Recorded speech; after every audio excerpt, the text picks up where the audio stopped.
Pero el propósito de nuestra sesión, pues, uno es que ustedes logren hacer la técnica de Nielsen correctamente, sí, evaluando el control de calidad de la muestra, evaluando el frotis que nosotros debemos tener en cuenta, que nos corresponde como tecnólogos. Bien, y por último, la identificación, ¿no? Todo esto mediante un proceso estandarizado, que como han visto, la mayoría de casos de siembra de bacterias que nosotros vamos a aislar siempre tenemos un control de calidad. Y en el caso de TEBE, mucho más porque es un programa a nivel nacional, incluso a nivel mundial porque hay muchos parámetros que están normados directamente desde la OMS. ¿Bien? Entonces, cuando yo hablaba de una bacteria gram positiva, ¿qué había en la capa? ¿Qué había en su membrana celular? ¿Qué tenía en su pared celular? Hipoporización. Y el peptidoglucano era más. Peptidoglucano, excelente, gram positivas, ¿no? Y si hablo de unas gram negativas, una membrana externa, excelente, ¿sí? Entonces, nosotros en la coloración de gram, como han visto en la mayoría de bacterias que hemos tocado, nosotros la podemos clasificar, ¿no? Gram positivas, gram negativas. La primera clase les hablé un poquito sobre las gram variables, pero casi nos hemos centrado en gram positivas y negativas, ¿cierto? Y era una manera de clasificar estas bacterias, pero cuando hablamos de Mycobacterium tuberculosis, no pasa eso. Nosotros no podemos clasificarla mediante coloración de gram, debido a que su membrana cambia, ¿sí? Si nosotros teníamos una capa de peptidoglicanos, en las gram positivas, ¿sí? Una capa gruesa, y en las gram negativas, pues una membrana externa con lipopolisacáridos, etc. Mycobacterium tuberculosis tiene una pared rica en lípidos, dominadas principalmente por ácidos micólicos, ¿sí? Y de acá partimos porque esto va a ser el fundamento para nuestra función de esteronismo. Mycobacterium tuberculosis es un bacilo ácido alcohol resistente, y por esta propiedad de la pared rica en lípidos, es aerobio estricto y es de crecimiento lento. Bien, ustedes han visto que varios de sus cultivos, pues las bacterias, a comparación de Bartonella, ¿no? A excepción de ella, crecen pues, ¿no? De 24, 48 horas, ¿no? Como máximo. Los cocos en 2 días, creo que se ve muchísimo mejor si han venido a ver sus cultivos. Y pues, pero a comparación de Mycobacterium tuberculosis que crece en semanas, ¿no? Bien, y va a ser un criterio de diferenciación para nosotros también poder aislarlas, sí. Entonces, lo que les decía, ¿no? En la capa de Mycobacterium tuberculosis, principalmente está cargada de lípidos, y por eso nosotros vamos a conferir esta propiedad de ser ácido alcohol resistente. Bien, está dominada principalmente por ácidos micólicos y también, como ven acá, tiene peptidoglicano, pero es una capa muy fina. Sí, y está pues externamente, ¿no? Hacia adentro de la bacteria. Los ácidos micólicos son los de la pared celular. Bien, la membrana celular que todas las bacterias tienen, obviamente, y el lipoarabinomanano. Bien, entonces, esta cadena que ustedes ven acá, ¿posee Mycobacterium? Sí. ¿Es relevante? Sí. Y ustedes van a buscar por qué. ¿Sí? ¿Qué cosas confiere esta cadenita que tiene Mycobacterium tuberculosis para que haga importante esta bacteria? Pero nosotros para nuestra práctica, sí, coloración 100 Nielsen, nos basamos en los ácidos micólicos que va a tener Mycobacterium tuberculosis. Bien, entonces nosotros vamos a pasar a hablar sobre la baciloscopía. Bien, esta baciloscopía es el método microscópico mediante esta coloración de 100 Nielsen. Es fácil, es rápida, bien, es menos costosa y es la que van a realizar a lo largo de toda su carrera, ¿no? Profesional. Sí, usualmente, tal vez si ustedes muchos de acá trabajan, creo, en un centro de salud, siempre hay los programas de TB y la mayoría trabajan con esta baciloscopía. Bien, entonces, ¿en qué se va a basar lo que les decía? La capacidad de estas micobacterias de incorporar y retener colorantes específicos, uno como la fucsina fenicada, ¿sí? Frente a estos decolorantes como el ácido alcohol, porque estos ácidos micólicos que poseen su membrana hacen que retengan al colorante y sean inertes a esta decoloración. Bien, igual, la tinción la vamos a ver sola. Entonces, ¿por qué es importante esta baciloscopía? Porque nos permite identificar rápidamente casos probables un caso probable infeccioso de TB. ¿Por qué es importante que sea muy rápido? Porque Mycobacterium tuberculosis es una bacteria que se transmite muy rápidamente, ¿sí? Mediante fomites. Si alguien tiene acá TB, de igual manera, es muy probable que muchos de ustedes, hasta el 80 o 90%, también posean TB. ¿Sí? Es por eso que si ustedes han visto, cuando identifican a un paciente que es probable de TB, se corrobora con su baciloscopía, que es un paciente que tiene Mycobacterium tuberculosis, también se hace el estudio de casos. Bien, este estudio de casos es a todas las personas que son cercanas a ese paciente. ¿Sí? Los casos de contacto. Bien, entonces, usualmente está la familia, centro de trabajo, centro laboral y se realiza pues a los que son sintomáticos.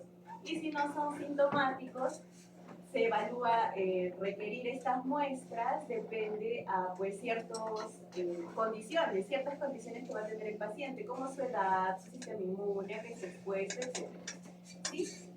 Entonces, volvemos. Mycobacterium tuberculosis o las micobacterias, Mycobacterium en general y género tiene ácidos glicólicos en su pared. Entonces, resiste a la coloración ácido alcohol resistente. Bien, y esta resistencia a la decoloración hace que retenga la toxina, por ende nosotros vamos a ver el color rojo intenso. ¿Sí? ¿Cómo ven? Listo, ¿no se ve tan bien? Pero cuando no estamos en presencia de este Mycobacterium tuberculosis, nosotros vamos a ver una coloración completamente diferente. Entonces, la recolección de la muestra. Sí, esta recolección de la muestra es importante. ¿Por qué? Porque de acuerdo al tipo de muestra o a la calidad de la muestra que a nosotros nos va a llegar al laboratorio, nosotros vamos a poder hacer un protis adecuado, una identificación adecuada y por ende un reporte adecuado. Bien, entonces, ¿cuáles son las características? La muestra debe provenir del sitio de la lesión investigada. Sí, usualmente cuando hablamos de TB solo pensamos en los pulmones, ¿no? Una muestra pulmonar, esputo, etcétera, que es la más común, pero no son las únicas. Bien, entonces, una cantidad suficiente de 3 a 5 mililitros, ¿sí? Debe estar colocada en un envase adecuado y limpio, bien, estar bien identificadas y haber sido conservadas y transportadas adecuadamente. Entonces, usualmente cuando nosotros tenemos un caso probable de TB, se requieren de 2 a 3 muestras en días consecutivos. Sí, según MINSA, la norma de MINSA nos dice que son 2 muestras. Bien, 2 muestras que tienen que ser consecutivas, uno al momento de captar al paciente y la otra al día consecutivo. O sea, si hoy te captas a tu paciente, le pides su muestrita, bien, y al día siguiente la muestra matutina es la que se pide y la que deben llevar al laboratorio. ¿Por qué matutina? ¿Por qué tiene que ser en ayuno? Ya, entonces, ¿por qué? Porque, sí, usualmente se me... Ahora, ¿por qué se pide la muestra matutina? Porque es la muestra seleccionada. En la noche se acumula el líquido, ¿sí? La mucosidad, etc. Entonces, al momento de recolectar hay mucha más concentración de las bacterias, si es que nuestro paciente tiene Mycobacterium.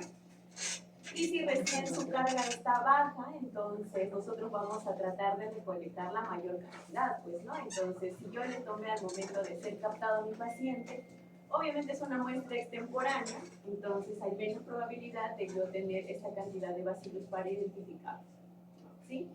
Entonces, ¿qué tipos de muestra van a haber? Pulmonares, las que comúnmente conocemos, el esputo espontáneo, el esputo inducido. También podemos hacer un aspirado gástrico y un lavado broncoalveolar, de donde también podemos aislar TB. Y las extrapulmonares, que pueden ser orina, líquido pleural, líquido cefalorraquídeo, biopsias, etc. ¿Sí? De todo. Estas biopsias usualmente en la TB extrapulmonar más frecuente, ¿dónde se da? A ver, ¿dónde creen que se da? Ósea. Ya, no es la más frecuente, pero sí se da también.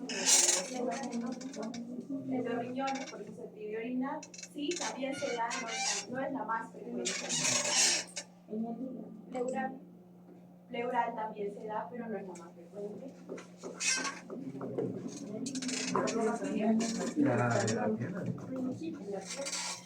Ya, porque usualmente me dicen en la piel es ganglionar. Sí, entonces la TB más frecuente extrapulmonar es la TB ganglionar.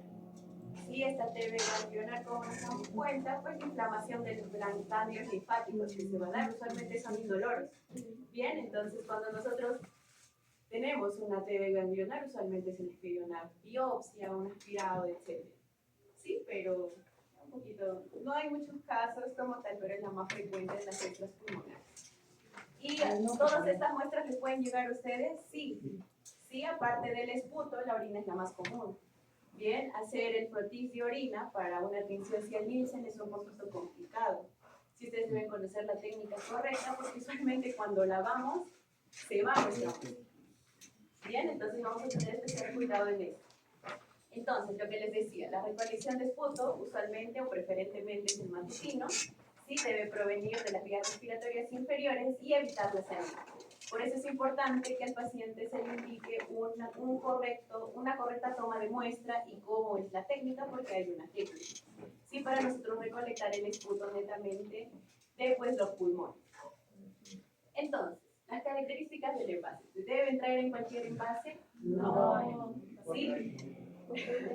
Cualquier, como no se les pide ES, se traen en una muestra de orina, ¿no? Ya, no hay problema, pero el tema es importante, ¿ya? ¿Por qué? Uno, nuestro frasquito debe ser de boca ancha, no menos de 50 milímetros, ¿sí? De diámetro. ¿Por qué? Porque al momento de expectorar el paciente debe tener esa comodidad de al tener la muestra poder dispensarla directamente en el envase. ¿Sí? La capacidad del frasco debe ser de 30 mililitros hasta 50, puede ser, sí, para depositar esta expectoración con facilidad, lo que les decía, y debe ser de cierre hermético. Bien, con tapa rosca, esto para evitar derrames y otras contaminaciones. ¿Sí? Importante que estos frascos, ¿sí? De las muestras de TB debe estar correctamente rotulado. Bien, con el nombre del paciente y no se rotula nunca en la tapa. Entonces, si ustedes les llega una muestra en la tapa, tienen que pasarla pues al frasco, ¿sí? Porque al momento de destapar usualmente manejamos muchísimas muestras y si tú te confundes y un paciente es positivo o negativo, lo confundes, entonces el paciente que está negativo va a recibir un tratamiento de TB y es una bomba, ¿sí? Una bomba para el paciente y le vas a hacer muchísimo mal, pues, ¿no? Entonces, simplemente por confundir, pues, una tapa que estaba rotulada y por no rotular tu envase adecuado.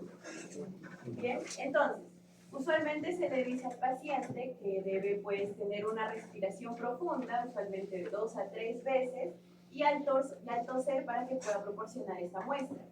Bien, esta muestra tiene que ser o el esputo debe venir del pues al árbol bronquial, ¿sí? ¿Por qué? ¿Por qué?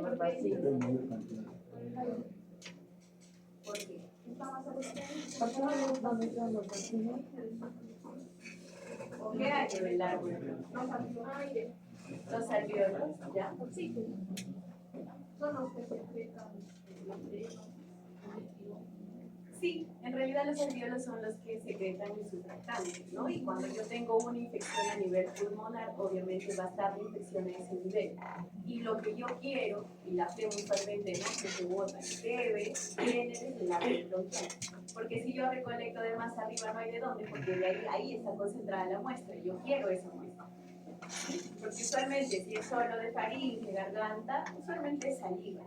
¿Nos va a servir? No nos sirve. ¿Bien? Entonces, una vez que me llegue mi muestrita, yo debo hacer una evaluación macroscópica y acá es muy importante resaltar que hay muestras que nosotros podemos recibir y otras que no podemos recibir porque al final no las vamos a procesar. Y si las procesan, están haciendo muy mal. Sí, como les digo, ¿alguien sabe? No, solo Dios y su conciencia. Bien, entonces, si mi paciente, si yo recibo una muestra salival, no voy a encontrar bacilos como tal, y mi paciente tiene los síntomas, ¿sí? Tiene los síntomas, posiblemente no le trate y se vayan a otros lados, entonces es perjudicial porque pues Mycobacterium avanza un montón, ¿no? Y ahora si lo someten a otros antibióticos puede crear resistencia, multiresistencia, ¿sí? Y si nosotros hablamos de resistencia en TB, pues muy amplia, ¿bien? Demasiado amplia. Entonces, ¿qué muestras yo debo recibir? Mucopurulentas, ¿sí? Que son las más adecuadas, o las sanguinolentas. ¿Por qué sanguinolentas? ¿Por qué sanguinario?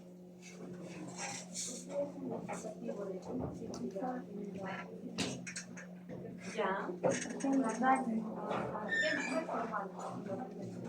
No es normal la presencia de sangre. Usualmente ustedes se van a dar cuenta que esta presencia de sangre en el esputo viene acompañada de una porción mucoculenta. ¿Bien? ¿Por qué? Porque mi paciente pudo haber raspado de tanto toser y hay algunos rastros de sangre, no necesariamente pulmonares.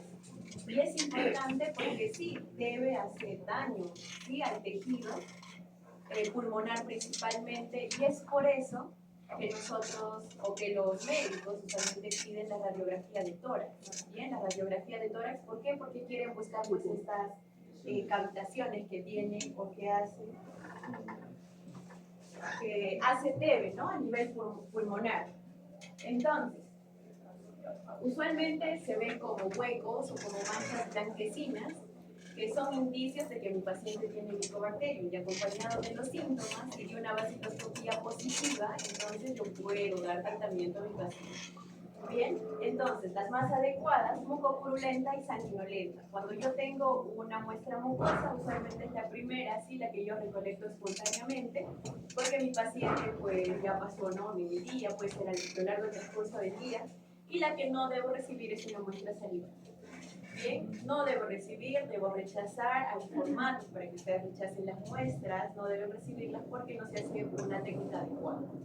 ¿Sí? Porque usualmente saliva mi paciente por el hecho de solo recolectar la muestra, entonces escupe pues en el frasquito y no es la adecuada. Te das cuenta si te das cuenta. ¿Sí? Entonces, a veces en nuestra calidad no encuentras vacíos, ¿verdad? exacto. O sea, a veces dice el paciente no puede expectorar, ¿no? O sea, porque se le hace difícil, digamos, en un adulto mayor no va a poder expectorar. Pero en una muestra salival puedes encontrar los bacilos. Y en ese ¿Qué caso, pasa en ese punto? ¿Sí? Usualmente cuando yo encuentro bacilos en una muestra salival, solo recibida porque el paciente hace un mayor esfuerzo, ¿bien? Por eso hay que rechazar, ¿no?, las muestras. Entonces, si yo encuentro una muestra salival, eso me indica que la carga bacteriana está elevadísima, ¿sí? Entonces, el criterio, pues, ¿no?, como su compañerita lo dice, es un paciente adulto mayor que yo veo, nosotros recolectamos la muestra y estamos en contacto, no, nosotros no hacemos eso. Entonces lo hacen licenciados en enfermería usualmente.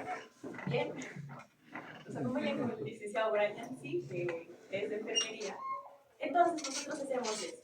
Ahí viene el criterio, ¿no? Si es un paciente que no puede y hace su máximo esfuerzo y el licenciado indicándole la técnica adecuada, mi paciente tiene síntomas, ¿sí? Porque es muy común los síntomas en TEBE, entonces me va a traer esa muestra.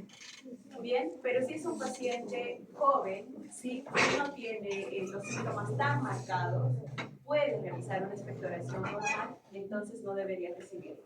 Y como les digo, usualmente cuando es con estos síntomas, si yo encuentro mi muestra salival, ¿no?, o sea, está con todos tus datos, por eso te lo menciono, porque nosotros pasamos pues a el libro nacional que nos dan para todos los casos de TB.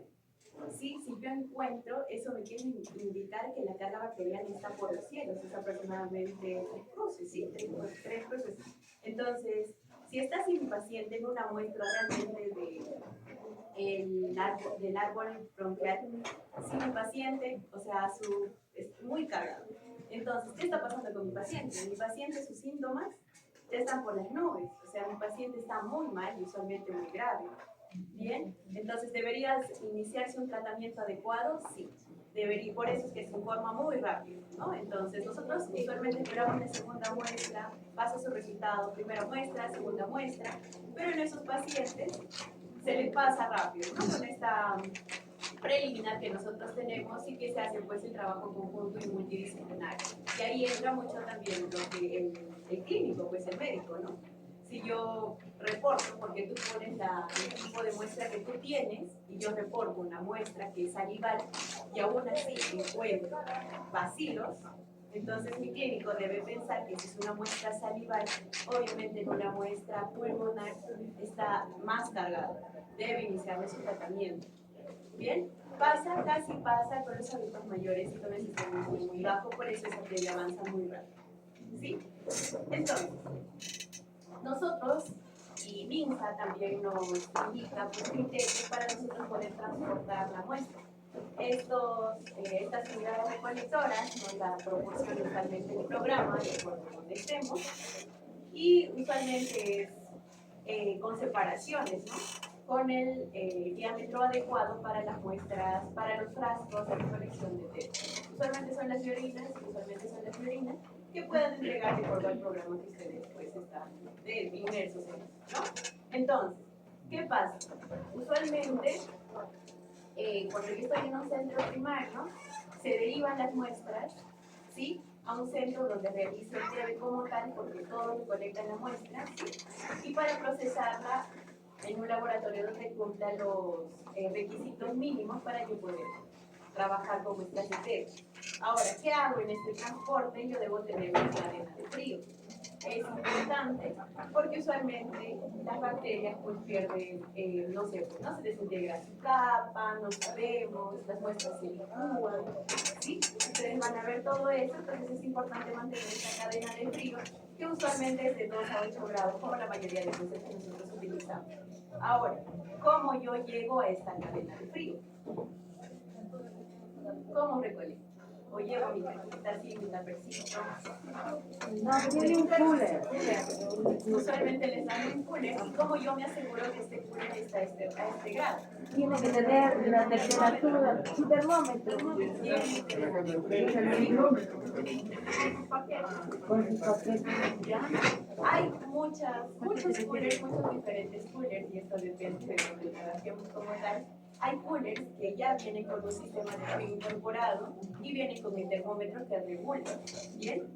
Pero usualmente también tenemos los coolers comunes y ahí nosotros debemos añadir este criterio de poner los headbacks. Bien, al nosotros poner los headbacks sabemos pues, los grados al que puede llegar, usualmente es en este rango, no necesariamente exacto, pero nosotros mantenemos esta cadena de frío hasta llegar al laboratorio en que puede ser procesado. ¿Sí? Entonces, una vez que llegue tu muestra, tú seleccionaste macroscópicamente, etcétera, está bien tu cadena de frío, tú debes empezar, ¿no?, a hacer tu frotis. Pero hay una codificación de la lámina que debes seguir. ¿Sí? Como el programa de TEVE es nacional, cada paciente o cada muestra tiene un código. Entonces, ese código pues proporciona de acuerdo pues, a cómo te van llegando las muestras y tú vas registrando en un libro, ¿no? En el libro de este tipo de programa. Entonces, es importante primero colocar el código. Las láminas pueden ser las láminas normales, no hay ningún problema, o hay algunas láminas que son especiales que vienen directamente para rotular y este rotulado no se borra. Bien, pero usualmente lo rotulamos con lápiz de punta diamante para que este código no se borre, porque estas láminas se guardan. Bien, entonces, ¿cómo es el extendido? ¿Sí? Nosotros debemos seleccionar nuestra muestra, la porción purulenta o sanguinolenta. Bien, entonces nosotros al momento de seleccionar y ver, debemos estar, ¿no?, en contacto, debemos seleccionar esa pequeña porción de la muestra para nosotros poder hacer nuestro extendido. Entonces, seleccionamos la partícula más densa o purulenta de nuestra muestrita y vamos a proceder a hacer nuestro extendido. Entonces, ¿cómo se hace? Usualmente usamos pues batalenguas, ¿no? Batalenguas partidas. ¿Sí? ¿Por qué? Porque queremos crear pues este astillado de esta bajalengua para nosotros poder romper este moco, ¿sí? Y poder extender. ¿Por qué? Porque si yo realizo con asa de siembra, como han visto, entonces usualmente no se puede porque es denso, es compacto. Entonces yo necesito romper, porque si tomo toda esta muestra purulenta, mi frotis va a ser demasiado grueso, no sirve para lectura. Bien, entonces pasamos a la licencia Nielsen, que es la parte sustancial y con la que vamos a identificar. ¿Sí? ¿De qué colorantes vamos a hablar? La primera, el colorante primario, que es la fucsina fenicado, carbofucsina también. Bien, yo puedo preparar mis colorantes, sí, pero usualmente vienen ya comercializados. Y es la que la mayoría trabaja con eso, ¿no? Pero nosotros sabemos preparar, sí sabemos preparar. Bien, entonces, el fenol que tiene la fucina, que va a estar allá, ¿sí? Va a actuar como agente lipofílico, es decir, ayuda a atravesar pues, esta membrana rica en lípidos del Mycobacterium tuberculosis. ¿Sí? ¿Qué lípidos? Ácidos glicólicos. ¿Sí? Entonces, este fenol ayuda a que traspasen estos ácidos glicólicos que ingresen a la membrana de mi bacteria y ustedes van a ver que nosotros vamos a someter a un flameado mis láminas. ¿Bien? ¿Con qué objetivo? De que este calor, ¿sí? Claro, abra estas membranas y se pueda fijar mucho más el colorante y facilite la entrada de esta toxina. ¿Sí? Entonces, al inicio, todas las bacterias y todas las células que yo voy a tener en mi coloración se van a teñir rojas, porque es mi coloración primaria, el primer colorante que yo estoy añadiendo. Luego, el paso importante, y este es el crítico, ¿sí? El paso crítico en mi tinción 100.000, como han visto también en la GAM, es la decoloración. Nosotros, ¿qué usamos para decolorar en mi tinción de GAM? Alcohol ácido. Bien, pero en este caso vamos a utilizar alcohol ácido, ¿sí? Para nosotros poder evaluar esta propiedad de ácido alcohol resistencia de las micobacterias. Entonces, ¿qué hace el alcohol ácido? Disuelve lípidos y elimina los colorantes débiles. Bien, entonces, las bacterias que no tengan esta pared rica en lípidos, ¿sí? Van a perder la fucina, se va a eliminar la fucina. Bien, mientras que el Mycobacterium ya retuvo, pues, ¿no? Ya retuvo mediante el calor y toda esta fucina y es inerte esta decoloración, no se va a decolorar. Bien, entonces, ¿qué yo voy a tener en mi lámina? Que mis bacilos van a seguir rojos, pero las otras bacterias o agentes celulares que yo voy a tener se van a decolorar. ¿Sí? Y por último, añado mi colorante de contraste, ¿bien? Que es el azul de metileno en este caso. ¿Para qué? Para que pues haga contraste, como dice su mismo nombre, ¿no? Porque si yo le añado lisafranina, que es el contraste de mi coloración de GAM, todo va a ser rosado. ¿Sí? Entonces, yo añado mi azul de metileno. ¿Qué va a hacer este azul de metileno? Pues teñir todas las estructuras que no han sido teñidas anteriormente con la fucina y las que han sido decoloradas.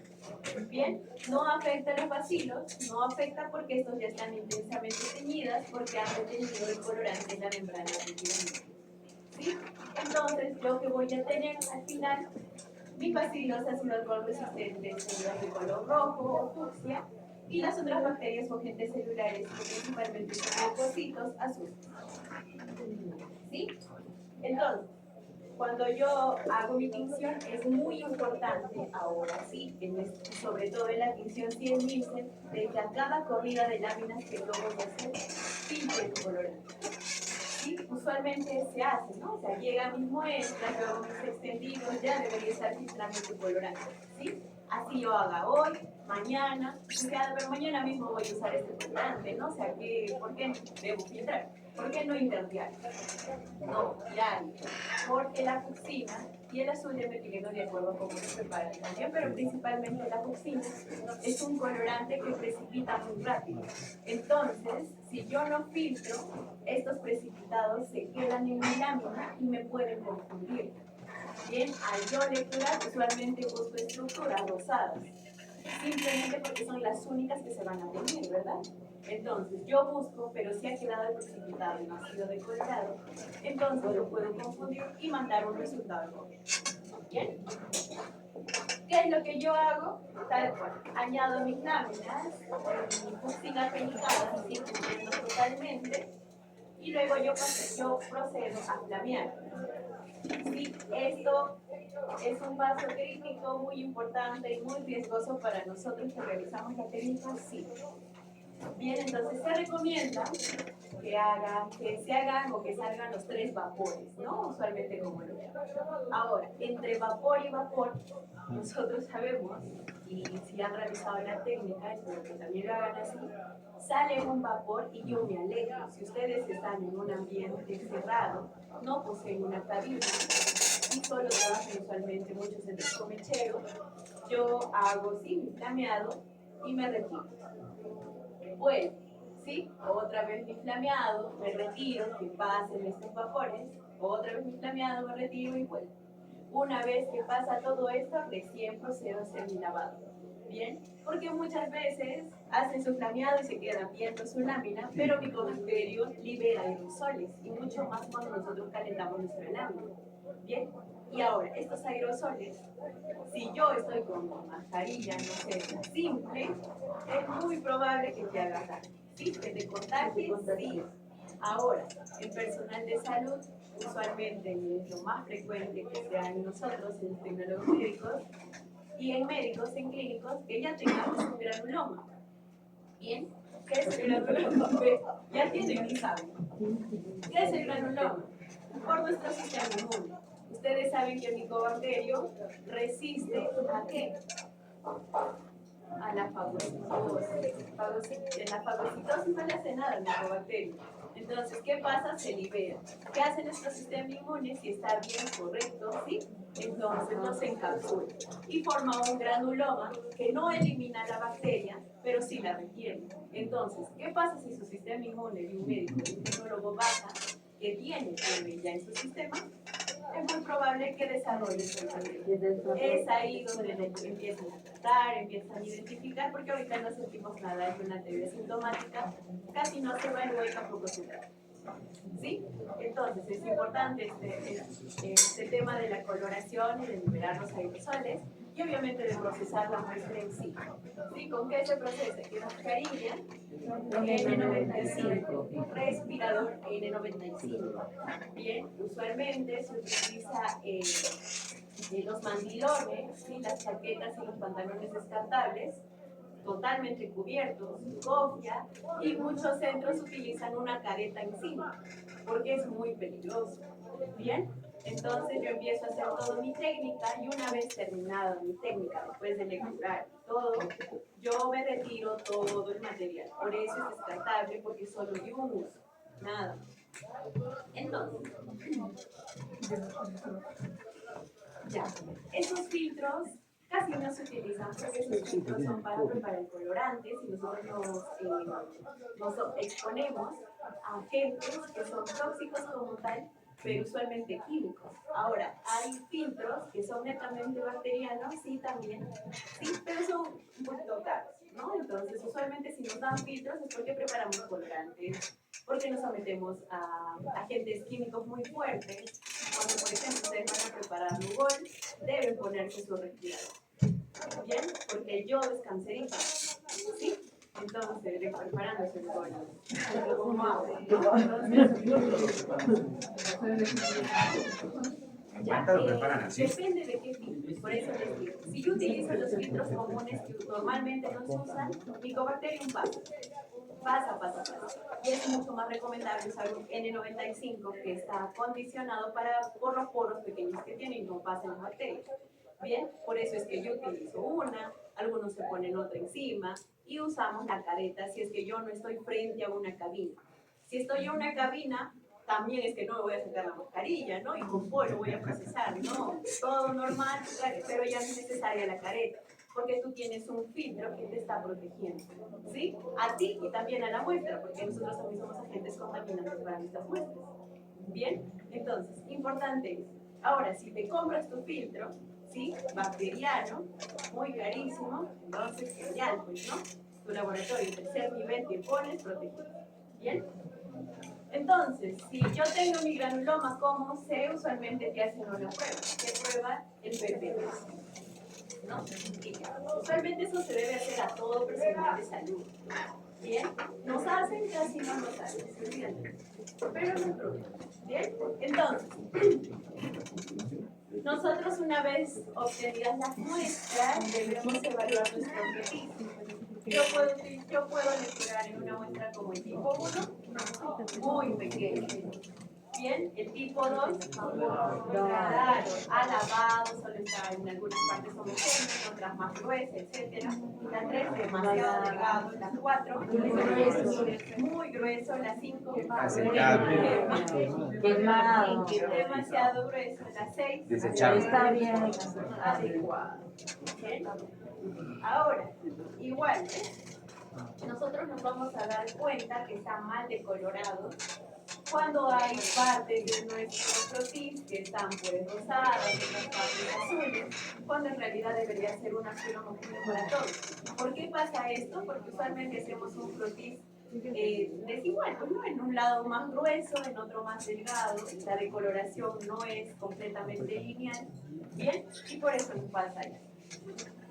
No es homogéneo, muy grueso, yo no puedo lecturar nada porque mi campo es oscuro. Ustedes han visto mi coloración, ¿verdad? Sí. Cuando es muy grueso, se ve solo un acúmulo de todo, ni siquiera diferencio nada. Bien, si es muy fino, tampoco puedo porque hay menos cantidad de agentes celulares y bacterianos que yo puedo identificar. Bien, este croquis pues es la peor, ¿no? Uno, que está casi toda la lámina, que es inadecuadísimo. No es homogéneo, escaso materiales. No puedo ninguna de ellas. Entonces, ¿qué pasa con mi microscopía? Bien, ¿cuántos campos yo debo lecturar en mi lámina para mi caos? 100 campos.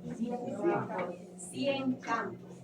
¿Sí? Entonces, es importante que yo lecture sí o sí mis 100 campos, porque yo evalúo desde que encuentro un solo bacilo en 100 campos.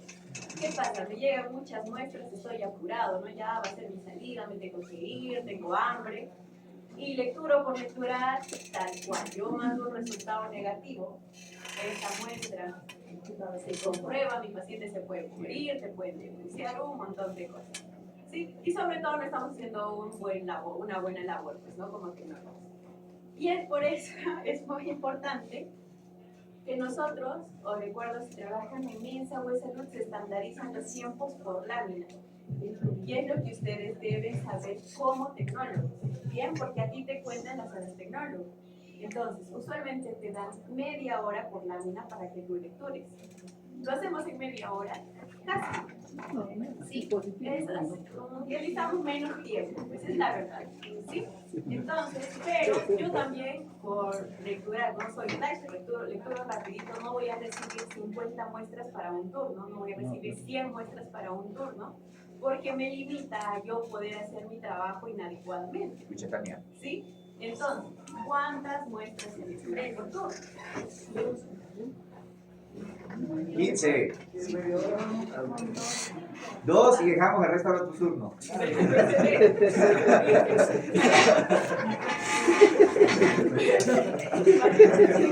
es anécdota.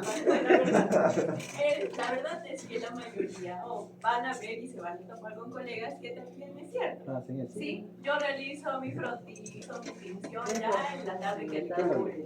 O ya uno, te ayudo con uno, ya. Pero usualmente se lectura 25 muestras por turno, en un turno de 6 horas. ¿Sí? 5, no. ¿Ya? Pero nosotros sabemos, ¿sí? Optimizar el tiempo adecuado.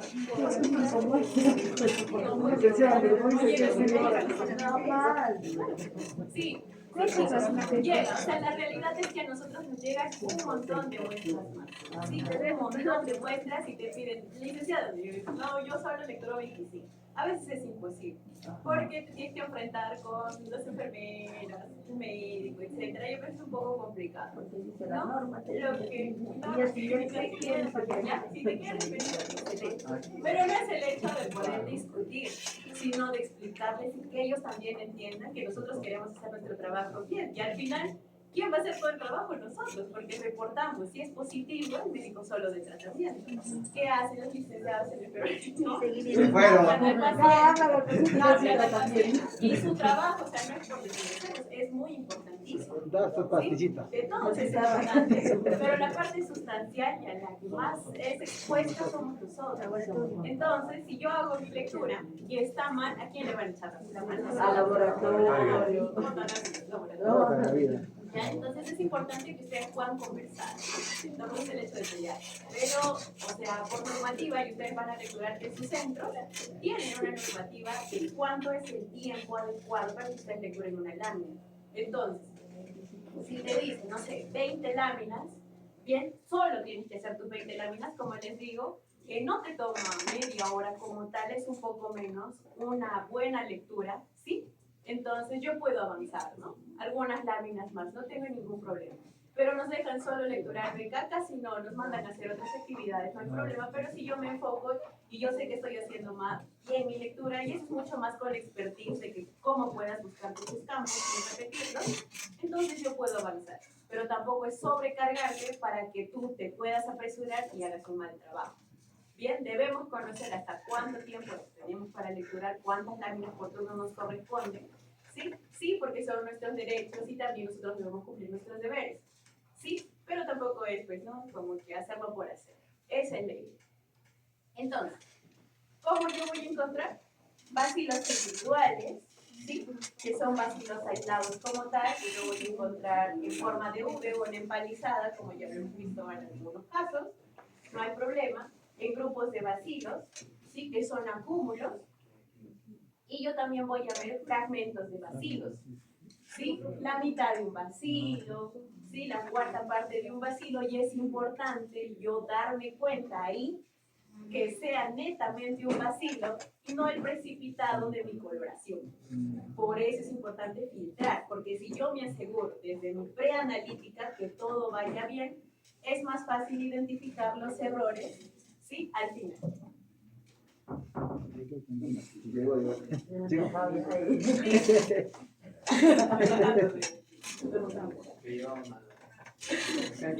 No me entiendo. ¿Ya?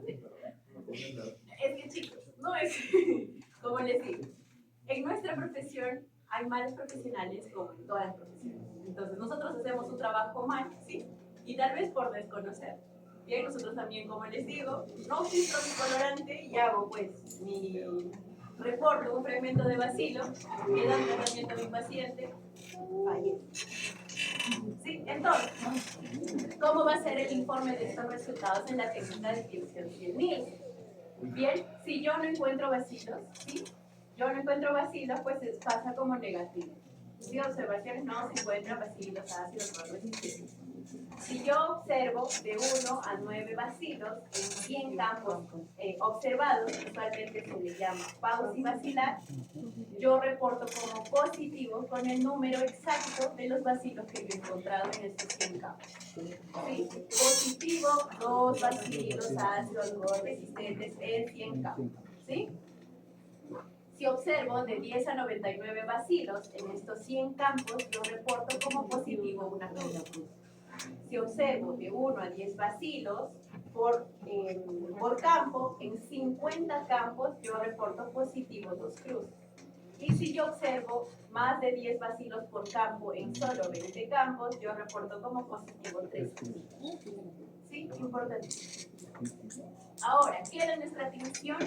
No, porque pues es una técnica específica, yo no puedo ver qué especie de microorganismo es, no necesariamente es el tuberculosis, sí, pero el que yo busco es a este, ¿no? Entonces, ¿qué pasa? Todas las muestras positivas se llevan a ser un cultivo. También en nuestro trabajo, sí es nuestro trabajo. ¿Qué se hace?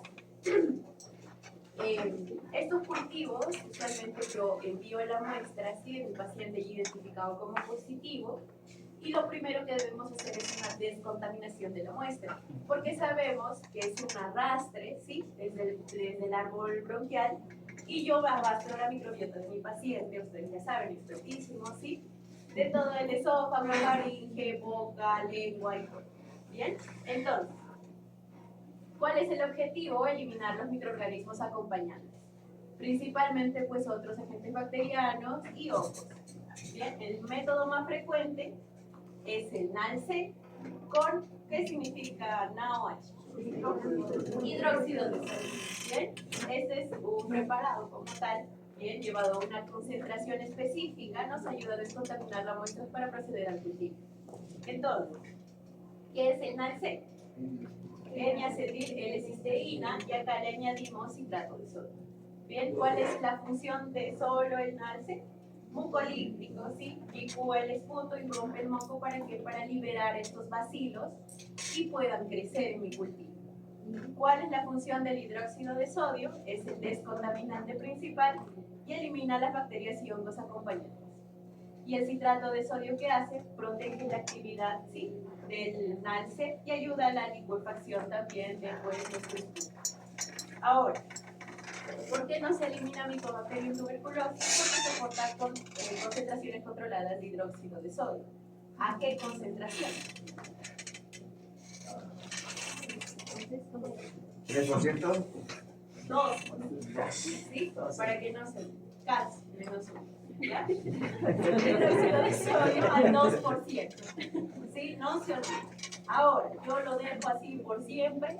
No, solo 15 minutos. Y es importante respetar este tiempo, porque si yo hago una sobredescontaminación, puedo eliminar gran parte de mis bacterias, ¿sí?, del Mycobacterium, porque se está sometiendo pues a agentes químicos.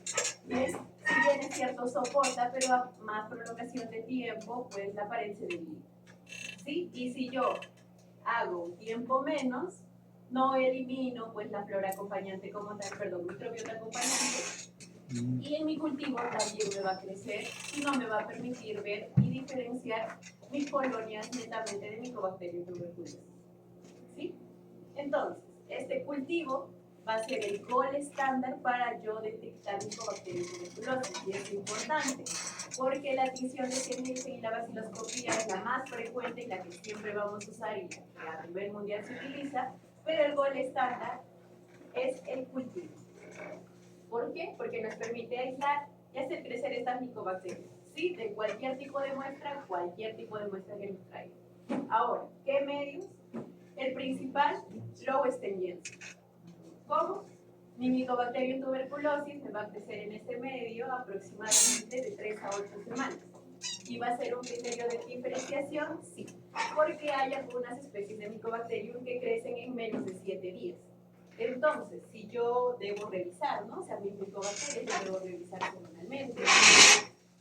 Si yo veo un crecimiento antes de los 7 días, yo puedo decir que no es Mycobacterium tuberculosis y mi paciente pues pueda tener otra Mycobacterium. ¿Sí? No hay ningún problema. Si pasa de estos días, de 3 a 8 semanas, yo reviso y me crece y yo veo características netas de las colonias de Mycobacterium, yo puedo decir que es Mycobacterium tuberculosis. Ahora, es un medio sólido, bien, selectivo y enriquecido. Ustedes ya saben a qué se refiere todo esto. Vamos a tener una base nutritiva de huevo entero. Bien, este es un medio Lowensteiniense, pero yo no le llamo agar Lowensteiniense. ¿Por qué? No tiene agar. Ahora, me dice que es un medio sólido, ¿cierto? ¿Cómo se solidifica? Por el huevo que tiene el medio, ¿sí? ¿Por qué? ¿Va a ser la solidificación por el agar? No, sino la solidificación va a ser por la coagulación del huevo, porque se somete a una temperatura de 80 a 85 grados Celsius. ¿Sí? Se cocina el huevo. Bien, excelente. Todo leche, ya.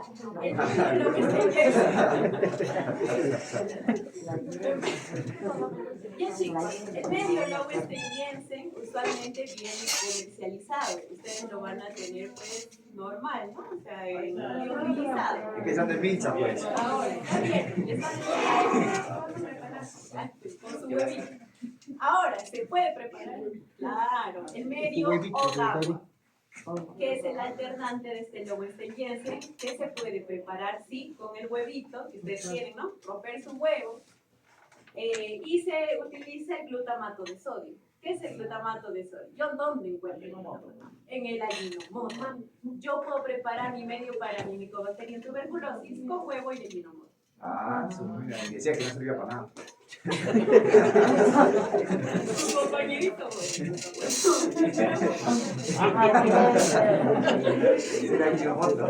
Ya chicos, entonces yo con preparar, sí. ¿Les vamos a enseñar a preparar? No, porque no hemos traído huevo ni glutamato. Ya, pero si nos da tiempo, entonces podríamos enseñar. Sí, porque usualmente lo enseñar es un poco carito. Si no se utiliza, tal vez podrían aprender a preparar hogao. Bien, entonces, ¿qué yo le he hecho? Pues mi huevito, ¿sí? Mi glutamato de sodio, añado un indicador que usualmente es ¿qué? De malaquita y ya está. Bien, pero pues yo si tengo mi mediólogo Jensen es mucho más controlado, ¿sí? Tienen el requerimiento específico, entonces yo sí. Es lo que les van a dar, no hay ningún problema. Entonces, también se va a añadir pues glicerol, va a tener proteínas, lípidos, hidratos de carbono para que el Mycobacterium crezca. Bien, ¿cuál va a ser el inhibidor? Verde malaquita. Por eso es un medio selectivo. ¿Sí? Porque va a eliminar mi verde malaquita bacterias contaminantes como los gram positivos y los gram negativos. Principalmente los gram positivos, que son los que estamos a nivel de esófago, etc. ¿Sí? No afecta a Mycobacterium tuberculosis, es por eso que es un medio selectivo. Bien, y entonces yo voy a tener mi medio, usualmente se siembra en tubo, bien, en los tubos grandes, que tal vez han visto en las siembras de los hombres, ustedes están llevando. ¿Sí? En los tubos usualmente se prepara ahí mi medio, añado, lo hago que coagule, ¿sí? Y puedo hacer mi siembra normal. Ahora, hay otros medios de cultivo, ¿sí? Middlebrook, ¿sí? 7H10, que nos dicen que usualmente es más rápido, un poco más eficiente, y pues el medio es transparente, lo cual nos permite diferenciar mucho mejor las colonias de Mycobacterium tuberculosis. Bien, entonces, este tiene agar, este sí tiene agar. Y por último, el GeneXpert, ¿sí? El GeneXpert entró de ahora. Porque trabaja por una metodología de PCR secuenciación, pues del ADN. ¿Sí? Solo me identifique el ADN, si es Mycobacterium tuberculosis o otra micobacteria. ¿Sí? Y pues esto, los resultados me da aproximadamente en 2 horas. Y no solo me da el agente bacteriano, sino también me da la sensibilidad. Bien, entonces, pero me reemplaza como buen estándar a cultivo, no. ¿Sí? Aún así, yo con un GeneXpert debo mandar mi muestra a cultivar. ¿Por qué? Por identificación. Para nosotros seguir el tratamiento, casi utilizamos la vaciloscopía porque si mi paciente está recibiendo medicamento, yo debo ver que la carga bacteriana disminuya. ¿Eso lo puedo hacer en mi vaciloscopía? Sí. Entonces, ¿por qué no reemplaza el GeneXpert al cultivo? Sí, es menos costoso. Porque no detecta si está viable la bacteria. Excelente, ¿sí? ¿Qué me detecta mi GeneXpert? Fragmentos de ADN. Entonces, no me dice si mi bacteria está viva o ya está muerta. Mi paciente pudo haber recibido tratamiento y ya mató las bacterias, pero aún el ADN está, pues, ¿no? Circulando. Entonces, no me detecta eso. ¿Sí? Por eso es que siempre se manda y hasta ahora el gol estándar para la detección de Mycobacterium tuberculosis es el cultivo. ¿Listo? ¿Alguna pregunta? ¿Alguna duda?